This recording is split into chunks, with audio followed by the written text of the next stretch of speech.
Welcome back to Advance Room. Dan kembali lagi di channel gue dan agak batuk malam, agak-agak cuaca panas, dingin, tiba-tiba panas, tiba-tiba dingin, tiba-tiba dingin, tiba-tiba panas, ya kan?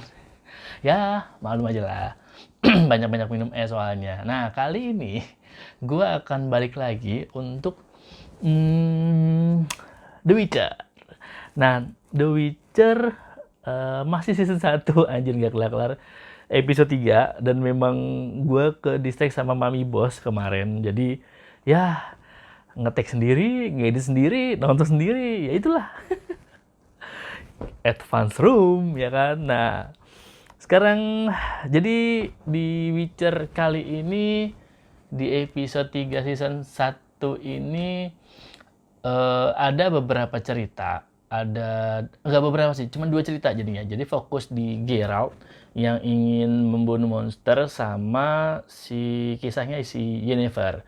Di cerita kali ini Yennefer sama Geralt itu beda tahun ya untuk kejadiannya. Dan jadi gue akan mulai dari Yennefer dulu kali ya. Yennefer atau jadi bener-bener nih 2 cerita, dua-duanya sama-sama silaturahmi kelamin cuy. Silaturahmi kelamin dan bener-bener bulet, tapi ya bukan film porno, dan memang biar kelihatan ceritanya real aja. Nah, gue mulai dari Geralt deh ya.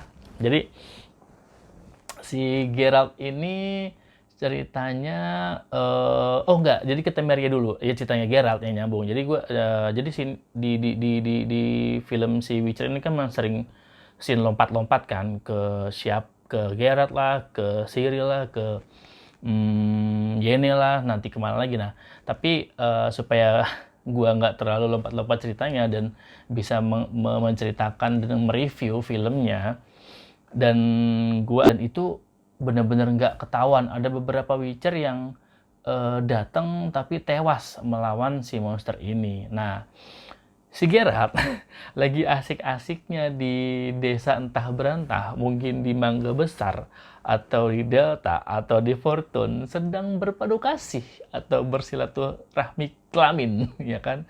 Jadi si Geralt ini lagi making love sama hooker, sama pelacur. Jadi dia bayar pelacur main di situ, dan ceritanya lagi cerita-cerita mengenai kisah si Geralt. Tapi di ujungnya si Geralt ini penasaran sama ceritanya si pelacur ini, bahwa pasti di Temeria ya kan. Cuman ini pelacurnya bener-bener toketnya kelihatan. Bener-bener ya vulgar sih, tapi ya namanya film barat ya kan nggak akan ada KPI di sana ya kan. Ada KPI. Lah bahasa Inggris doang. Jadi si Geralt ini langsung pergi. Oh iya, sebelumnya si Geralt ini udah 3 hari cuy sama pelacur itu, dan dia tidak sanggup membayar kamarnya. Jadi cuma hanya membayar si pelacurnya. Jadi dia punya utang sama si germonya untuk sewa kamar itu. Nah, si Geralt itu pergi ke Temeria untuk mencari monster itu dan keberadaannya di mana. Akhirnya dia datang ke sebuah tambang. Dan di tambang itu sedang ada kayak pergerakan lah si penambang ini untuk menentang si Raja Foltest. Jadi si kerajaan di Temeria ini ada punya raja namanya Foltest, dan si Foltest ini kerjaannya cuma main cewek, makan, udah itu aja sih. Nah, si penambangnya ini sedikit kecewa lah dengan, gila lu ada monster tapi lu cuma kerjaan sama main cewek sama makan doang, nggak ada ngapa-ngapain gitu kan. Nah, ya pas pada saat mereka ada mau demo menuju Semanggi, nggak ke Semanggi, sorry. Jadi si pendemo ini didatangi sama Geralt dan meminta Geralt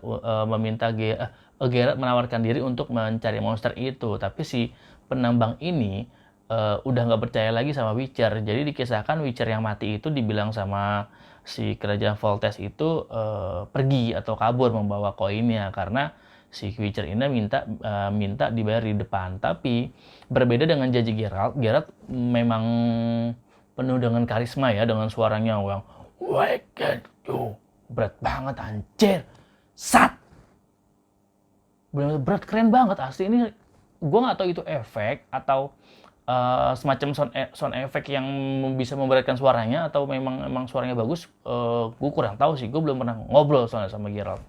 Jadi ini keren banget, dan dia akhirnya deal sama penambang dengan 3.000 apa 30.000, gue lupa deh, pokoknya sekitar segituan lah, untuk menangkap si monster ini. Nah, si monster datanglah si panglima dari kerajaan Temeria ini mengetahui bahwa di situ ada kegaduhan ya kan. Nah, dia datang dan menawarkan Geralt, kalau lu emang berani untuk melawan monster itu, ya udah gua anterin gitu. Ya udah, akhirnya mereka si Geralt itu dianterin sama si beberapa penjaganya itu tanpa ada panglimanya itu.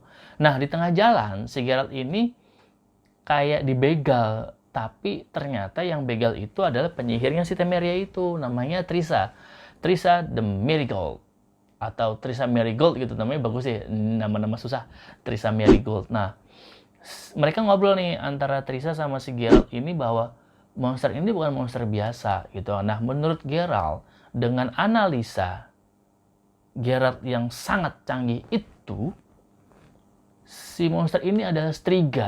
Nah, Striga ini hasil dari kutukan. Nah, kutukan itu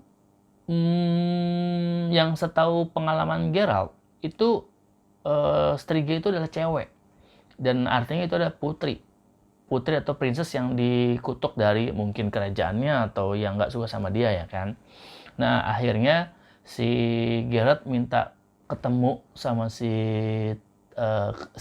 King Foltest bareng sama Trissa, dianterin lah tuh ke kerajaan Temeria. Datang, bener aja nih si King Foltest yang sangat diktator itu lagi makan ayam gede, kalkun kali ya, ditemuin sama Geralt, ngobrol-ngobrol, dan si King Foltest biasa aja gitu, ya tetap makan, bodo amat. Dan akhirnya Geralt agak kesel sama pertanyaan dia yang nggak dijawab-jawab itu.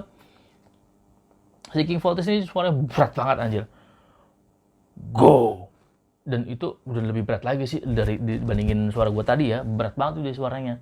Dan si ada dilayani, tapi sebenarnya ada yang mencintai si Ada, gue lupa namanya, panglimanya sendiri itu yang awal ketemu sama si Geralt. Nah, udah gitu si King Foltest ini gak suka sama kehadirannya si Geralt, jadi bahkan memakan banyak korban, dan banyak korban-korban yang dibunuh sama si Striga ini kan. Dia cuma makan jantung sama hati itu dia. Nah, jadi ya kasihan lah untuk si korban-korban yang nggak berdosa ini ya kan. Akhirnya si Striga ini tinggalnya atau dijaga sama prajurit kerajaan Temeria di suatu castle yang udah nggak kepake. Bukan fiber ya, tapi castle. Jadi nggak fiber castle, itu artinya krayon atau pensil 2B yang dulu mata ujian harus dibulet-buletin. Itu fiber castle, bukan castle. Jadi, nah, si Geralt ini penasaran ya kan. Akhirnya si Geralt ini memaksa masuk ke castle, tapi ditahan sama prajurit Temeria, dan ada King Foltest di situ. Nah, di situ Geralt berjanji kalau gua nggak akan bunuh si princess. Beda ceritanya kalau seandainya dia nggak berhasil ngebunuh si princess atau si Striga ini, berarti si Geralt lah yang terbunuh ya kan. Pilihannya dua itu. Udah tuh, akhirnya si King Foltest ya udah mau diapain lagi. Gue juga berharapnya si putri ini nggak dibunuh, dan dia mengakui kalau Striga ini adalah emang putrinya, hasil hubungan terlarang dia sama si Ada. Jadilah asli ini, set anjir, gila, itu serem banget. Bentuknya udah bukan manusia, suaranya wah serem, merinding anjir. Gue tag malam nih anjing, jam 1 pagi anjir, serem juga. Jadi serem banget, pokoknya serem. Dan di situ baku hantam tuh antara si Striga sama si Geralt. Dia bener-bener melawan si Geralt, dan kuat banget ternyata kekuatannya si Striga ini. Mereka bertarung, sama-sama menyerang, dan pada saat hampir subuh atau hampir menjelang fajar, si Striga ini nggak kuat sama matahari. Nah, si Geralt tahu kelemahannya si Striga ini. Akhirnya si Striga ini ditutup petinya, di persembunyian Striga ini ditutup supaya si Striga ini nggak bisa masuk, karena Striga ini kalau udah siang masuk ke peti itu. Nah, akhirnya si Striga ini berubah wujud, Bre. Berubah wujud dari monster itu jadi wanita. Tapi intriknya si Striga ini menusuk ini Geralt, ya kan? Akhirnya Geralt pingsan, dan ternyata Witcher bisa pingsan gitu kan, nggak powerful, tapi ternyata dia juga bisa pingsan. Dan dia pingsan dirawat sama si Trissa Merigold. Jadi ya pokoknya langsung tiba-tiba scene dia dirawat sama Trissa Merigold, dia siuman dan terus menyebutkan nama Renfri. Nah, gue nggak tahu nih kenapa dia menyebutkan nama Renfri terus berkali-kali. Nah, si Trissa juga penasaran, tapi si Geralt nggak mau tuh cerita sama si Trissa. Kayaknya Geralt nggak percaya deh sama Trissa, atau emang Geralt orangnya introvert kali ya, si Geralt orangnya. Jadi sok cool, emang ganteng sih, keren. Ya udah, akhirnya putrinya selamat, dirawat juga sama si Trissa. Si Striga itu akhirnya kutukannya dilepas. Sebenarnya kutukannya itu dilepas dengan bahasa tetua oleh panglimanya yang sebelum dibunuh juga sama si Striga itu. Nah, akhirnya udahlah, dia sembuh dan dia minta koinnya. Akhirnya pergi dari Temeria menuju ke rumah pelacuran, karena kudanya dibuat jaminan buat si bayar kamar sama si germonya itu, ya kan. Udah sampai situ sih, sampai si Geralt itu Geralt. Tapi serunya tuh pada saat dia berantem sama Striga, sama pada saat dia itu kayak siuman gitu loh. Nah, itu sebenarnya sih lebih seru di berantemnya, karena memang ya ada actionnya itu. Begitulah cerita tentang Geralt. Nah, sekarang gue ke Yennefer from Fingerbird. Jadi Yennefer ini, jadi di episode ini Yennefer di Aretuza ternyata memadu kasih dengan Istrid. Yang kalau lu nonton episode sebelumnya yang gue ceritain, Istrid itu adalah sahabatnya dia tapi ciuman. Dia ML coy, dia ML main begituan, bugil. Lu kelihatan toketnya si siapa namanya, Yennefer, dan emang masih bentuk bongkok dan masih menyon, tapi si istri menikmati. Dan ternyata dia membuat kayak gue nggak tahu itu halusinasi atau apa. Jadi banyak orang-orang yang menonton adegan bersilaturahmi kelamin itu, dan setelah dia si istri klimaks ditepokin coy. Anjing, ditepokin anjir, kayak ditonton live gitu, ditepokin gitu tuh. Akhirnya mereka selesai ngobrol-ngobrol. Si siapa namanya, si Yena cerita kalau seandainya dia pengen ditempatin di kerajaan Aedirn itu kerajaan di mana si Yena ini lahir, ya kan. Nah, terus di Aretuza terjadi kayak meeting antar rektor penyihir meeting gitu di meja bundar gitu, membicarakan soal kelangsungan penyihir muda ini untuk ditempatkan di mana, siapa di mana, kayak gitu kan. Nah, terjadi perdebatan antara tempatnya si Yennefer yang di Nilfgaard atau Yennefer yang di Aedirn. Nah, akhirnya dapat kesepakatan kalau si Yennefer taruh di Nilfgaard, karena si Yennefer ini punya seperempat darah elf yang gue ceritain sebelumnya. Ini menjadi sensitivitas untuk penyerang Ciri, kerajaan Ciri, Sintra, tidak diserang oleh Nilfgaard. Tapi gue nggak tahu sih politiknya si Witcher ini, penyihir ini gue nggak tahu. Tapi mereka membicarakan pokoknya Yennefer harus di Nilfgaard, nggak bisa di Aedirn. Sedangkan si Yennefer maunya di Aedirn, ya kan. Singkat cerita, si Yennefer ketemu sama penyihir di situ yang ahli banget untuk merubah kecantikan supaya lebih sempurna, elok dan rupawan. Dia sempurna, akhirnya dia bertemu minta mau didandanin kayak yang lebih sempurna, yang cantik lah, anggun, karena kan badannya kan bongkok, menyon gini kan. Nah, amit-amit cabang bayi. Dan dia cerita kalau lu pantasnya warna ini bla bla bla lah gitu kan. Udah tuh akhirnya pada saat meeting itu setelah itu di Aretuza itu ada malam kayak inaugurasi untuk sumpah lah, kayak kedokteran gitu, jadi dia itu melantik, ya bahasanya apa sih kalau kayak gitu tuh, nanti kata apa ya bahasanya tuh, kayak sumpah dokter gitulah. Jadi mereka bersumpah kalau akan mengabdi pada kerajaan itu dan berbuat kebaikan. Tapi di situ nggak ada Yennefer. Akhirnya kecewa lah Yennefer. Datang Yennefer membuat pernyataan segala bla bla bla bla. Datang Istrid. Nah, di Istrid ini berdebat sama Yennefer. Berdebat bahwa udahlah, lu sama gua aja, sama Istrid maksudnya, sama gua aja. Kita akan jadi astrolog atau apa gitu yang cari-cari fosil gitu. Nah, tapi si Yennefer nggak mau, karena ternyata si Istrid ini, Yennefer tahu nih, istrinya aja pengkhianat. Siapa yang ngasih tahu kalau si Yennefer itu adalah seperempat elf, kecuali si Tisaya. Yang tahu kan cuma Tisaya.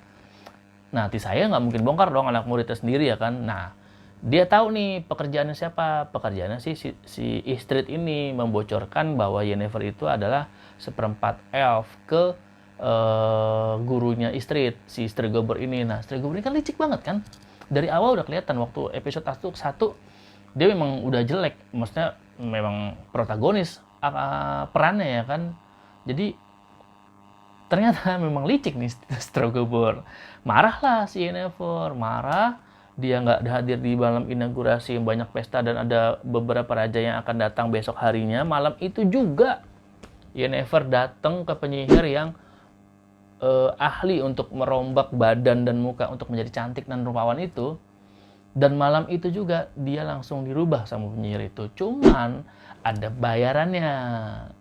Nah, si Yennefer harus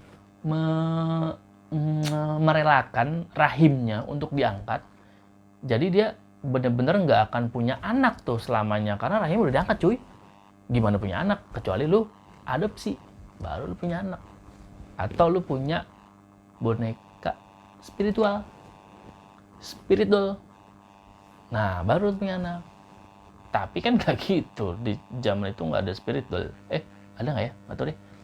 Nah, terus ya udah akhirnya dengan syaratan itu si Yennefer oke, dan penyihir itu melakukan dengan keinginan Yennefer. Dan lagi-lagi coy, Yennefer bulet kau. Pokoknya memang ini film vulgar, film 18 tahun ke atas, jadi memang yang udah dewasa lah, bukan pornografi, tapi memang itu kelihatan payudaranya benar-benar bagus. Dan ya udahlah, lu tinggal tonton lah filmnya kayak gimana kan. Malam itu juga Yennefer jadi cantik, bener-bener cantik nih. Ini perbandingannya, cantik banget kan. Jadi memang dia cantik banget. Tapi pada saat hari berikutnya setelah si Yennefer ini cantik, itu penyihirnya Aedirn itu ternyata sepupunya sepupunya dari ketua kongres penyihir. Nah, Yennefer datang nih ke pestanya itu. Nah, Raja Aedirn langsung tertarik sama Yennefer. Dan salah mereka berdua, ya kan, dan sama Yennefer sama Raja. Nah, si sepupunya si ketua kongres ini dia ngerasa dilecehkan lah atau dicampakkan, akhirnya dia marah. Nah, gue nggak tahu dia kemana lagi. Dan si Yennefer tetap berdansa dan akhirnya dia diutus ke Aiden. Jadi dia sesuai dengan keinginannya nih, karena Raja Aiden udah seneng sama Yennefer, cantik, bagus, asli bagus banget, cantik banget.